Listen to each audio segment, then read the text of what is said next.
this is me again, Roha Briner, ang inyong alindog. Lipstick lang ang katapat. Today vlogs is we're going to cook the pansit bihon na pusit. So, pansit na itim, masarap siya. So, okay mga kalindog, don't forget to subscribe and tap the notification bell so you're always notified with my new videos. So, let's start. Let's sing a song full of hope, full of pain. Why don't you sing along, my friend? For it's our last refrain. Forever young, ever strong, ever brave. Memories like this never end. No, they don't fade. Welcome again sa kusina ni Alindog. Mga kalindog, magluluto tayo ng pansit na itim na pusit o pansit pusit na itim. Ayan. Ito yung dala ko pa to, ang tawag dito sa Pilipinas is bangkuta na pusit. Tapos yan ang ating main ingredient, pusit. Then sibuyas, bawang, garlic, and vinegar, and of course the noodles and the wild onion, o diba? Ito. Yan lang. So, let's start. Ayan mga kalindog, ang ating pusit na malalaki yan, nadala pa from the Philippines. O, diba? At of course, ayan, diba?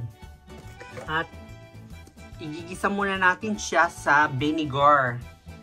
At, tsaka sa bawang at garlic. At, lagyan natin siya, of course, ng black pepper. O, diba? Ang lalaki. Tuin natin siya sa pansit na yan. Yung pansit. Okay. So, mga kalindog, let us start.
So there we go. Ayan mga kalindog, luto ng ating pansit bihon na itim. O, diba?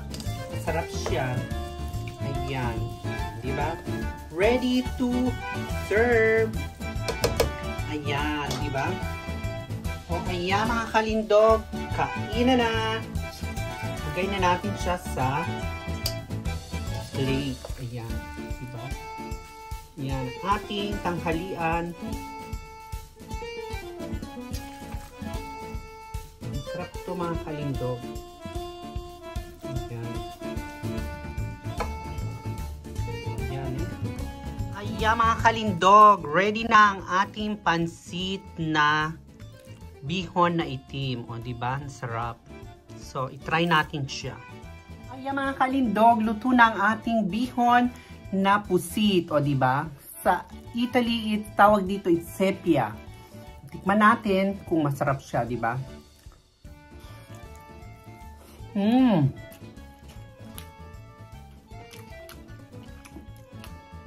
Oh my God, ang init, ang sarap, mga kalindog. Ang sarap-sarap niya, promise. Talagang, naalala ko tuloy ang aking mother, ang nanay ko, na mahilig siya magluto nito. So, ayan mga kalindog, I hope did you enjoy my cooking again with Kusina ni Alindog. Thank you for watching. Thank you guys. Thank you.